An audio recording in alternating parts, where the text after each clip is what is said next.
Com a sindicat nacional i de classe, tenim el deure de contribuir en la difusió de la consciència de classe, consciència que els sindicats del règim no han fet més que aigualir. Necessitem que la classe treballadora de Catalunya i d'arreu s'organitzi sindicalment per poder fer front a la precarització i a la pèrdua de drets que arrosseguem fa més de 40 anys. Hem de deixar enrere la individualitat i unir-nos de manera col·lectiva per demostrar la força que tenim.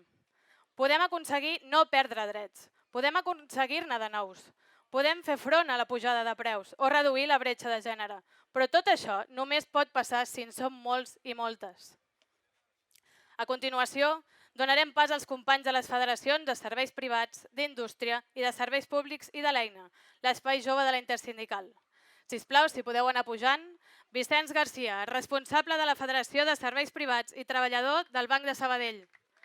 Rosa Maria Julivert, secretària de Feminisme de la Federació d'Indústria i treballadora de Guarro Casas.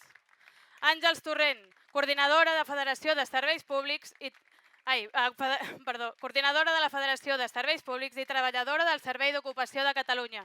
I finalment, Pau Cruz, coordinador de l'EINA i assessor laboral del sindicat.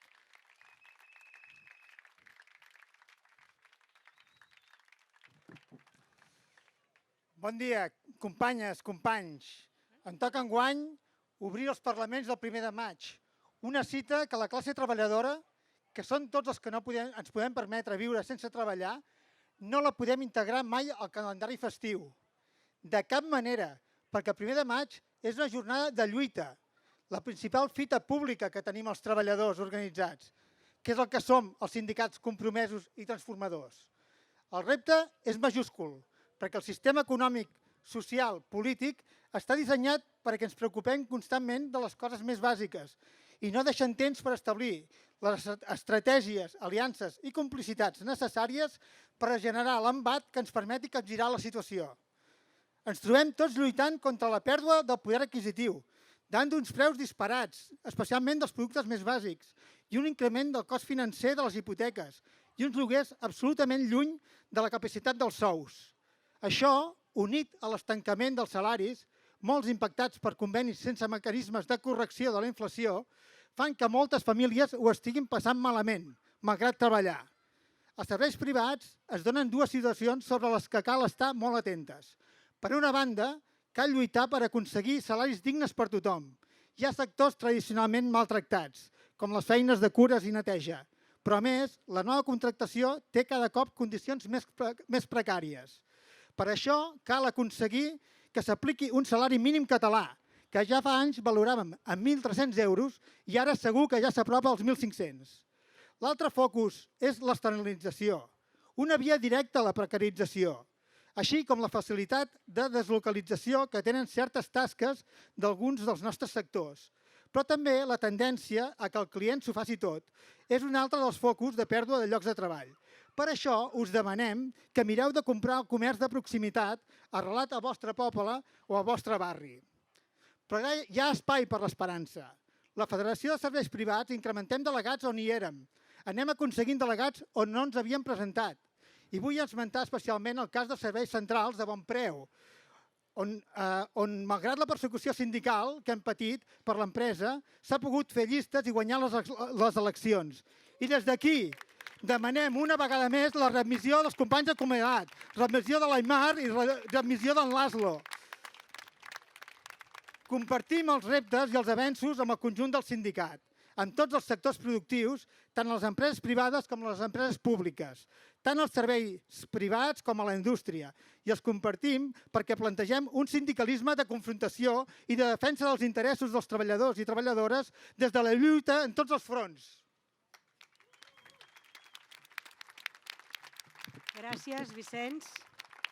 Sí, un dels avenços més rellevants dels darrers temps a la indústria ha estat l'equiparació de les baixes maternals i paternals. La realitat i dificultat de la conciliació familiar amb els torns, distribució de la jornada laboral molt habitual a la indústria, feia que els empresaris triessin fonamentalment homes per ocupar aquests llocs de treball. Caminant cap a la igualtat, amb pas ferm però amb un camí llarg per endavant, s'ha de posar el focus també en guanyar igualtat entre treballadors. La subcontractació a la indústria s'està convertint en un greuge importantíssim respecte a les condicions econòmiques i socials entre treballadors. La possibilitat d'estalviar diners amb aquest sistema contractual fa que les grans empreses, l'utilitzin de forma habitual per exercir un poder desmesurat sobre les empreses subcontractades. Un poder que es fonamenta en la necessitat econòmica de les empreses adjudicatàries d'assumir una rebaixa injusta per a poder assolir els contractes. La realitat és que aquesta política de rebaixes abusives dels contractes acaba suposant directament una rebaixa en les condicions laborals dels treballadors, afavorint una desigualtat enorme entre persones amb un nivell semblant de responsabilitats. S'està configurant un sistema de classes dintre de les grans empreses en base a les condicions econòmiques de les empreses propietàries i les subcontractades, afavorint la desunió i la insolidaritat entre la classe treballadora. És necessari una conscienciació de la classe treballadora per a igualar i millorar les condicions laborals, revoltant-nos davant d'un sistema injust i poc equitatiu. Cal consciència sindical per garantir i guanyar drets laborals i un repartiment dels beneficis de les grans empreses per a caminar cap a l'eliminació dels privilegis i les barreres que dinamiten la solidaritat de la classe obrera. Perquè tots i totes, treballem on treballem, som la mateixa classe, la mateixa que la dels companys i companyes de la Federació de Serveis Públics. Gràcies, Rosa Maria. Sí, els treballadors públics som part de la classe treballadora. Som els qui tramitem les beques de la vostra mainada. Som els qui t'ajudem a obtenir ajudes, les que t'acompanyem als hospitals i quan surts. Som els qui t'ensenyem matemàtiques, música, esports, entre d'altres. Som els que et trobes netejant els carrers quan surts a treballar. Som els que tenim cura de l'entorn natural. I també som els que t'acompanyem a les festes del teu poble. I creus que totes les persones que treballem i t'acompanyem som funcionàries, tenim feina assegurada i salaris dignes? Doncs no. Als serveis públics també hi ha precarietat i també hi ha salaris baixos.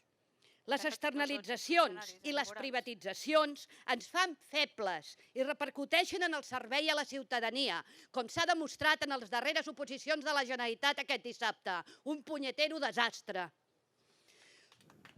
Per tot això, des de la Intersindical, lluitem per recuperar tots els serveis públics que estan gestionats per societats, consorcis, patronats o empreses que no garanteixen unes condicions salarials i laborals dignes i de qualitat. Defensem els serveis públics i els treballadors i treballadores com a garantia d'equitat, sobretot en temps de crisi, per garantir les mateixes oportunitats per tota la societat. També lluitem per augmentar la inversió pública, perquè necessitem més personal sanitari, necessitem més docents, més bombers i bomberes, perquè necessitem més agents rurals que puguin fer una millor feina preventiva en la defensa del nostre territori. Tampoc volem cap cos que depengui de l'estat espanyol. Volem un cos de secretaris, d'interventors i també de jutges que depenguin de l'administració catalana. I especialment volem una jornada laboral de 35 hores a totes les administracions i la jubilació als 60, que permetria la incorporació de les persones més joves, un dels sectors més precaritzats de la nostra societat. Oi, Pau?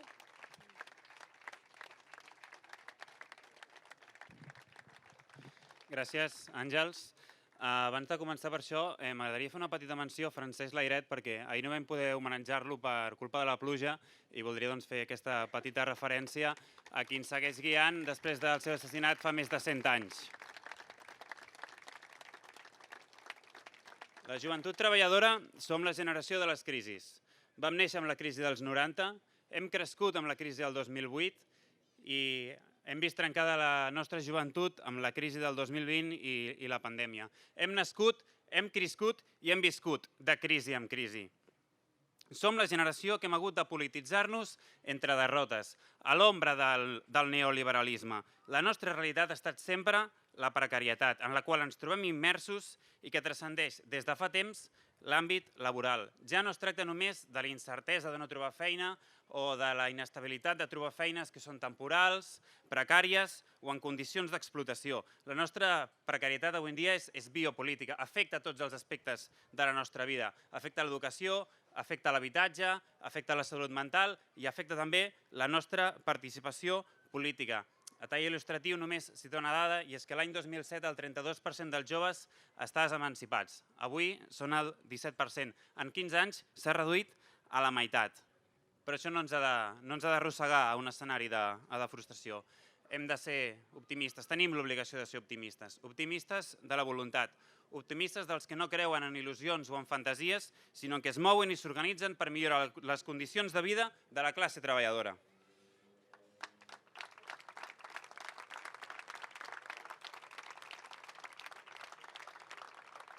El sindicalisme nacional i de classe, perquè pretenem ser una força revolucionària i transformadora, hem de saber plantejar propostes que ens permetin avançar.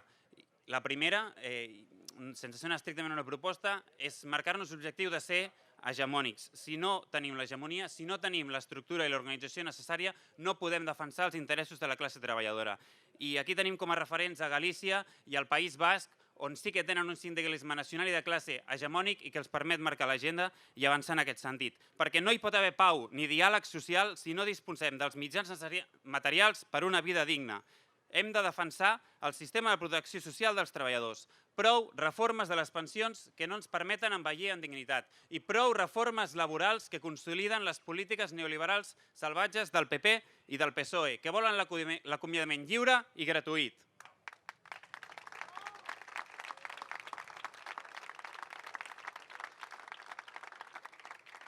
Cal que revaloritzem el salari mínim amb l'IPC, cal que el territorialitzem i cal que l'adaptem a la realitat del nostre país, que no és la de la majoria de l'estat espanyol. Cal que l'augmentem fins al 60% de la mitjana salarial, fins als 1.500 euros anuals, complint amb la normativa internacional. I alhora és imprescindible que treballem per una millora de les condicions laborals. Per combatre la precarietat juvenil, un element essencial són salaris dignes i condicions de treball adequades. Prou temporalitat, prou parcialitat, prou explotació. Tenim dret a treballar i tenim dret a fer-ho amb una remuneració adequada i en condicions de dignitat.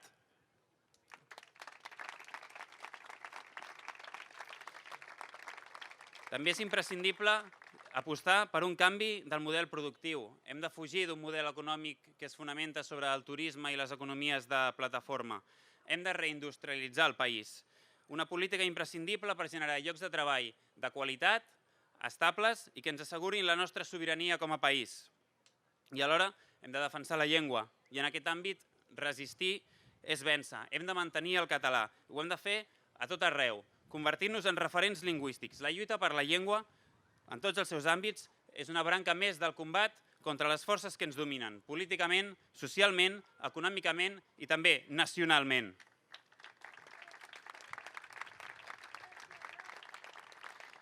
Finalment, hem de desenvolupar una renda bàsica universal, no un pla pilot, no un experiment com el que s'han encarregat de desballestar les forces conservadores d'aquest país.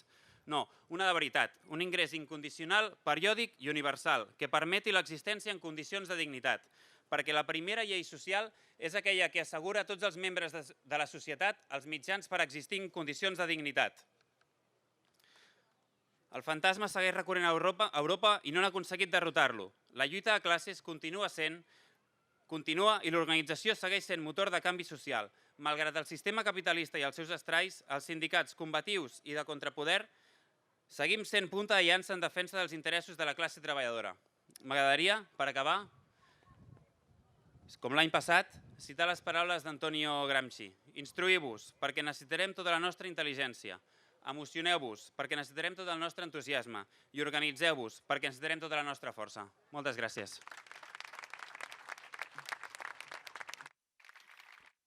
Moltes gràcies a tots els representants. A continuació donem pas a Sergi Parelló i Núria Ferrandis, secretaris generals de la Intersindical.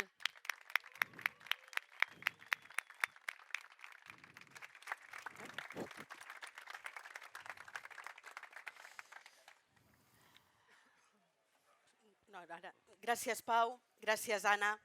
Celebrem un altre 1er de maig i, com cada any, la situació de la classe treballadora no millora, sinó tot el contrari. La precarietat es manté, els sous s'estanquen en un context d'inflació imparable i l'atur no baixa del 10%. La bretxa salarial entre dones i homes persisteix. Es consolida un model econòmic de serveis vinculats al turisme i el país s'articula sobre una immensa àrea metropolitana que expulsa gent per l'elevat preu de l'habitatge, mentre a la resta del país decau l'activitat econòmica i la qualitat dels serveis públics es deteriora. Tot això passa en un país, Catalunya, on sobrevivim sotmesos a un doble jou. El de l'estat espanyol, que impedeix desenvolupar-nos lliurement, i el del neoliberalisme especulatiu. No som amos de nosaltres mateixos. Sobrevivim sense sobirania i sotmesos als vaivens de l'ortodòxia del lucre d'uns quants. D'Espanya no en podem esperar res, i del capitalisme especulatiu encara menys. Aquesta doble pinça ens converteix en súbdits dels interessos d'Espanya i del capital especulatiu. No som sobirans, no gaudim del poder per decidir res en matèria laboral ni en política industrial i ni molt menys podem decidir com destinem els nostres recursos. Catalunya s'està convertint en un parc temàtic i de lleure al servei dels turistes. Els resultats els patim cada dia. Una economia de serveis genera llocs de treball precaris, paga sous ínfims i aporta cotitzacions socials insuficients per sufragar els serveis públics. No només això, una economia de serveis deriva en segregació residencial i escolar, accentua la depredació especulativa del territori i incentiva l'explotació laboral. I el que és més greu, aquest model econòmic només beneficia una minoria, empobreix la majoria i xucla ingents quantitats de diners públics, dels quals només en treuen rèdit 4 empresaris hotelers. Instal·lar un complex de turisme articulat al voltant del negoci dels casinos no és la millor manera d'activar l'economia del Camp de Tarragona, ni per gestionar l'aigua de manera eficient, ni per lluitar contra el canvi climàtic. Ni tampoc ho és projectar uns Jocs Olímpics d'hivern, per reactivar l'economia del Pirineu fent neu artificial. Ni ho és la Ryder Cup, un projecte especulatiu que preveu construir centenars de xalets amb piscina privada. Perquè qui ja està pagant aquest model insostenible són els pagesos i els ramaders del país. Si volem un model de desenvolupament sostenible, si volem omplir el cistell amb productes locals, no té sentit continuar apostant per projectes propis del passat. Però és que a més, mentre es consolida una economia de serveis esparracats, els terrenys de la Nissan els gestionarà una poderosa immobiliària australiana que els llogarà a empreses logístiques de poc valor afegit per a gran benefici de 4 especuladors. És possible apostar pels casinos i pretendre reindustrialitzar el país? El desmantellament del substrat industrial de l'economia catalana té repercussions importantíssimes com a país i com a treballadores i treballadors. Perquè tenim projecte com a país? Què plantegem pels nostres fills i filles? Quin model de societat volem? D'ençà de l'anomenada transició i de l'establiment d'això que en diuen Comunitat Autònoma de Catalunya, les dades dibuixen una societat en procés de desballestament. Els salaris estan estancats fa més de 20 anys. La precarietat laboral augmenta i en el cas dels joves és superlativa. L'índex d'atur no baixa dels 2 dígits i pel que fa als joves supera el 20%.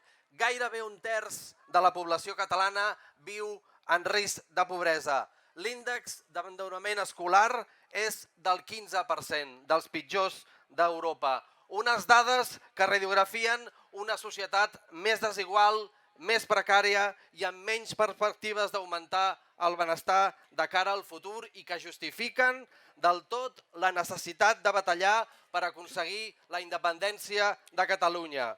Perquè aquest objectiu polític és l'escletxa que ens pot permetre posar sobre la taula models alternatius d'organització política, social i econòmica en favor de la majoria. Perquè mentrestant la piconadora antisocial no s'atura. Reforma involutiva de les pensions, empobriment de les famílies per combatre la inflació i ofensiva ideològica contra l'augment dels salaris. I deixeu-me fer un apunt sobre com s'ha aprovat la darrera reforma de les pensions a Espanya i a França. El govern espanyol i els sindicats estatals presumeixen que ells no han tirat pel dret com sí ha fet Macron. I això no és cert. El govern de l'Estat ha aprovat la reforma que retalla les pensions d'esquena al Parlament i al Senat espanyols i a sobre fent genuflexió submisa als mandats de la Unió Europea. Per tant, igual que el francès. Ja no és gens estrany que periòdicament determinats sectors engeguin amb entusiasme la matraca que el sistema públic de pensions no és sostenible. Asseguren que si vivim més anys, hi ha menys treballadors i més jubilats, el sistema de pensions farà fallida perquè no hi haurà prou diners per sufragar-lo. Fa anys i anys que ho adverteixen, però fins ara no ha passat. Malgrat això, els diferents governs espanyols i els sindicats afins han fet seva aquesta amenaça apocalíptica. Des del 1985, que per primera vegada van començar a reformar les pensions, no han parat de retallar-les perquè diuen que cal garantir-ne la viabilitat. El resultat és que cada vegada les pensions són més reduïdes i es comencen a cobrar més tard. Després de cada reforma, el dret a gaudir d'una pensió digna és més raquític. Bramen a tort i a dret que no hi ha diners per pagar les pensions, però per salvar els bancs sí que n'hi ha de diners. Per construir infraestructures discutibles sí que hi ha diners. Per reflotar companyies aèries sí que hi ha diners. Enguany, els bancs han aconseguit una xifra de 20.800 milions d'euros de beneficis. En què quedem? N'hi ha o no n'hi ha de diners? El Banc Central Europeu en pot imprimir tants com vulgui. N'han encunyat milers per engegar el programa Next Generation, dotat amb l'astronòmica xifra de 750.000 milions d'euros. El problema de les pensions no és un problema de diners, sinó de voluntat i de prioritats polítiques. I això ha quedat demostrat des de la crisi financera del 2008 i les polítiques radicals d'austeritat del 2012 imposades per la Unió Europea i acatades amb el cap cot per tots els governs de torn.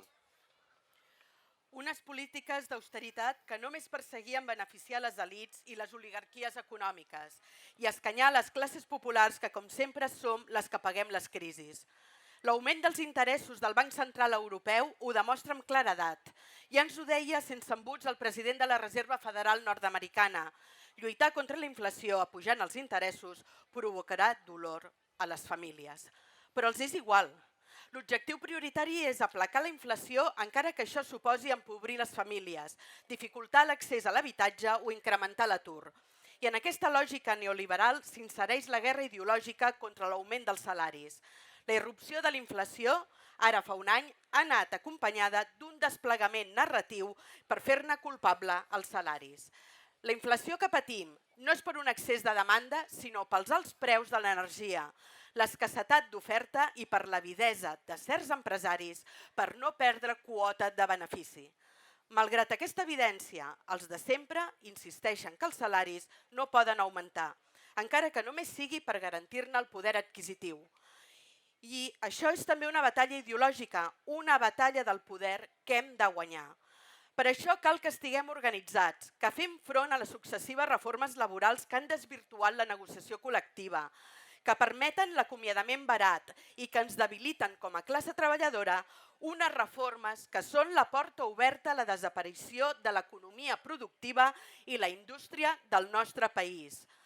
Perquè no només és això, és que en aquesta batalla ens volen fer creure que flexibilitzar el mercat laboral, retallar les pensions, congelar els salaris i reduir l'estat del benestar és el millor per tots nosaltres. És que fins i tot ens diuen que invertir una misèria per fer una prova pilot pionera de la renda bàsica universal és malgastar els diners i sabem que no és així, per molt que ens ho repeteixin cada dia. perquè potser el que sí que necessiten que se'ls apliqui una reforma és a les grans empreses, perquè en lloc d'estar tot el dia dient que som massa gent per rebre una pensió o que cal contenir els salaris perquè si no el país se'n va en orris, el que caldria és una reforma empresarial perquè paguin els impostos que els pertoquen o que prioritzin objectius socials en lloc de satisfer els interessos d'uns accionistes que els importa un rave al futur del planeta. Que el sistema econòmic d'aquesta minoria poderosa i tots els altaveus mediàtics que els fan de claca ens vulguin fer creure que la reforma laboral és una meravella, que augmentar els salaris és la causa de l'increment de la inflació, que les pensions s'han de retallar perquè no hi ha diners o que els serveis públics són més ineficients que els privats, és motiu d'una esmena a la totalitat. Perquè el seu sistema no satisfà els interessos de la majoria, sinó que els dinamita i la nostra responsabilitat com a treballadores i treballadors organitzats és denunciar-ho cada dia. Revertir aquesta situació és a les nostres mans, com a classe i com a país. Per això ens cal el poder d'un sindicat fort, d'un sindicat que sigui al front del canvi a la feina i als carrers, amb organització i amb mobilització. Enfortir la intersindical és el primer pas per plantejar amb rigor propostes i alternatives sociopolítiques al seu model depredador, amb lluita i confrontació per defensar els nostres drets com a treballadors i treballadores en la perspectiva de construir una societat lliure i justa. Fa 100 anys que es va establir la jornada laboral de 8 hores durant 5 dies a la setmana i ara ens toca lluitar per la setmana de 4 dies amb el mateix sou. Una experiència que està funcionant allà on s'ha aplicat, perquè millora la nostra salut, perquè pot reduir l'atur i perquè volem viure i no sobreviure. I per això els avenços tecnològics com la intel·ligència artificial i la robotització han d'estar al servei de les nostres vides. No han de servir perquè perdem la feina ni visquem pitjor. Els avenços tecnològics han de servir per fer-nos la vida més fàcil i no enriquir encara més la butxaca de 4 persones. Per això la reducció de la jornada laboral amb el mateix sou és una prioritat del conjunt de la nostra societat, però també és cabdal que bastim un model productiu útil al servei de la majoria, on produïm coses que ens facin la vida més fàcil, més còmoda i sostenible. No podem continuar permetent que l'economia la dominin els qui volen especular amb les nostres vides. Per això cal que siguem conscients que els cal l'organització de la gent, l'organització popular per canviar el rumb del futur del planeta, perquè si depèn d'ells desapareixerà. El seu lucre és la sentència de mort d'aquest planeta que habitem fa centenars de milers d'anys. El seu lucre és la sentència de mort als ecosistemes. El seu lucre és la sentència de mort a la diversitat, a les llengües i a les cultures, com la nostra. En aquest planeta hi ha 7.000 llengües i 200 estats. I el lucre d'uns quants vol que en desapareguin 6.800, com les plantes, l'aigua o els insectes. I finalment, el seu lucre només és pobresa i que cada dia visquem pitjor. Per això hi som nosaltres, la gent, per organitzar-nos i preservar el futur del planeta. Només la gent, les majories treballadores, podem garantir el futur per les generacions que vinguin, pels nostres fills i filles. Només nosaltres ho podem fer, la classe treballadora d'aquest planeta. I cal que hi hagi un canvi substancial de model que tingui en compte el benestar de tots nosaltres i la supervivència del planeta en si. Cal posar en valor les economies locals, limitant al màxim l'especulació i els fons d'inversió globals, invertint en serveis públics i assistència sociosanitària i sortint d'una dinàmica bèl·lica que, a més de generar fam i mort, impedeix dirigir l'economia i la indústria de manera civil i útil. El sindicalisme té un paper important en aquest procés. Primer, perquè esdevé de contrapès dels interessos privats que només cerquen el benefici per sobre de l'interès col·lectiu.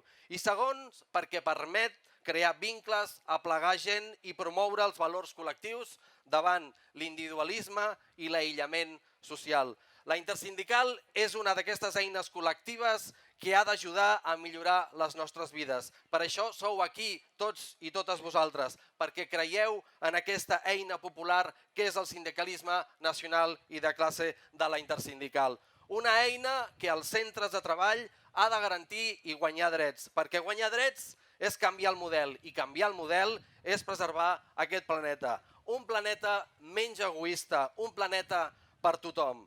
La intersindical ha continuat creixent els darrers anys. Ja som vora 6.400 afiliats i afiliades i més de 1.300 delegats a les empreses. Nosaltres no som imprescindibles, ningú ho és en aquesta vida, però som humils i treballem cada dia incansablement. I el que sí és una certesa és que som absolutament necessaris. A aquest país li cal un sindicat nacional i de classe fort que batalli cada dia als centres de treball per guanyar drets. A aquest país li cal un sindicat nacional i de classe que acompanyi els anhels per construir la República Catalana dels treballadors. I a aquest país li cal un sindicat nacional i de classe que lluiti per un habitatge digne, per unes pensions per tothom, per uns transports públics de qualitat, perquè la llengua catalana sigui vehicular o per acabar amb el feixisme. Nosaltres tenim la responsabilitat de guanyar els drets que ens mereixem. Nosaltres tenim la responsabilitat de construir aquesta eina que ens ho permeti i nosaltres tenim la responsabilitat de servir a aquest poble. Només així serem capaços de canviar el rumb de la història. Només així serem capaços de millorar les nostres vides. I la intersindical és l'eina que necessitem. Perquè, com deia Vicent Andrés Estellés, hi haurà un dia, que ja no podrem més i llavors ho podrem tot. Visca la terra i visca la classe treballadora! Visca!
Gràcies a tothom.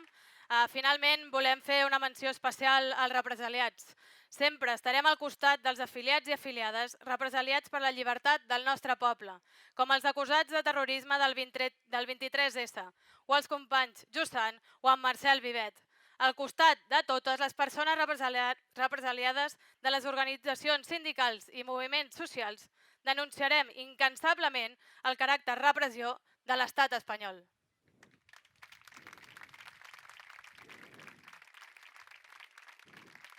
Moltes gràcies ara sí per venir. A continuació donarem pas al dinar.